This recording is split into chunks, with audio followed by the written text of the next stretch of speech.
Yeah, yeah. I mean, I got on very well with Aldo. Obviously, as a player, I used to do lots of interviews with him, and then he, as you know, my forte is doing Spanish football, and John played for Real Sociedad when he left Liverpool and went over to Spain and was very successful over there. First foreign player that Real Sociedad ever signed. And I used to speak to him about Spanish football. Then we got him involved in our kind of midweek and also in our live games.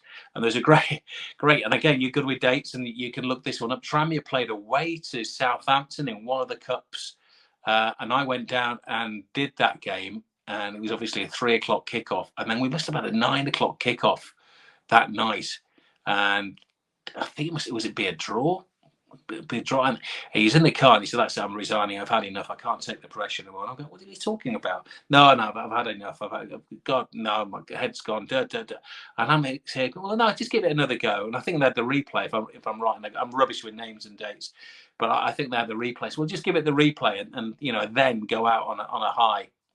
And he came in and he was our co-commentator, did the Spanish football that night. So just sleep on it before you let. I don't know if it was even Peter Johnson in charge then, because it might have been the Everton days. Just give them a couple of days, and then he did. I think they beat Southampton and went on some kind of cup run as well.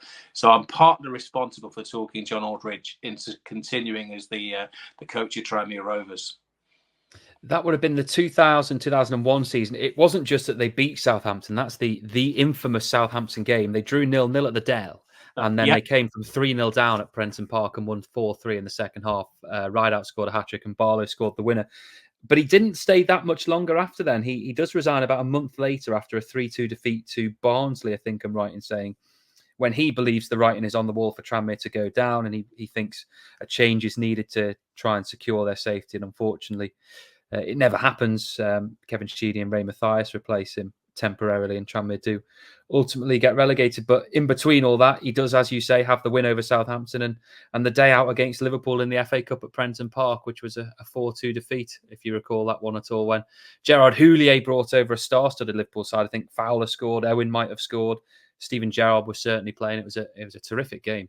I've got a feeling I did that one as well. I can't remember exactly, but I've got a feeling I did. It feels like a Sunday afternoon. I've got a feeling that I did that one. But yeah, and again, I got feelings and I'm rubbish with names and dates. But I know that you see it with managers sometimes. I saw it when Kenny Dalglish was at Liverpool, and I can normally tell when a manager's got literally weeks left, and they're a spent force. And John at that point had given absolutely everything. He'd not had a break from playing and then got into management and then being a player manager and then become just a manager. And you could see that he was absolutely exhausted, and it all got on top of him.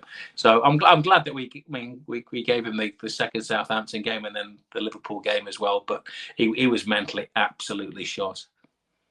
Were you at Wembley for the Leicester game, the League Cup final in 2000? I was there as a punter. My son, who is now a Tranmere Rovers season ticket holder, you'll see him sitting directly behind Nigel Atkins. If you don't watch a game, he's a wheelchair user. Alison, the chair of the Tranmere Rovers Disabled Supporters Association. But he's got this really, well, he thinks it's a great seat, but he sits right next to the dugout behind the manager, which is great for him. But if I go with him and sit alongside him, I can't see that goal to the left-hand side. But that was the first, I think it was the first time he went to Wembley. And I remember sitting with him, and we got seats right next to the benches on the halfway line. That's where the disabled seats were, or the wheelchair using seats were as well. And I remember going at half time and taking him to the bathroom, and there was Graham Souness in there, and I'm having a chat with Suey, who was there. I think he was probably working for Sky back in the day then as well. So yeah, we're there, part of that as well. But there is a Tranmere Rovers supporter rather than a Tranmere Rovers professional that day. It's amazing. Tranmere have clearly left quite a mark on your life, despite the fact that you've come over to the Wirral from the other side of the country. I think I'm right in saying you're a Hull fan by youth, by nature, and Tranmere have still left a huge mark on you, not only you, but going down to Ellis as well, who's been on this podcast. Absolutely, yeah. It's my neighbourhood team. I wasn't born here. I moved here when I'd be 24, 25 years of age to work in radio. As I say, a lot of my first full radio commentary, first TV commentary, first full TV commentary, first Wembley commentary. I think my first ever Sky commentary was, or one of the first, certainly was a Tranmere Rovers game as well for Sky Television. So yeah, they've always been very close to me, and have a big place in my heart. And it's the one, and we do this. It's the one ground that I can actually cycle to. So again, Ellis is in lockdown. He got an attachment onto his wheelchair, and he hand cycles. If you live on the Wirral, everybody has seen him cycling around the Wirral on his hand cycle.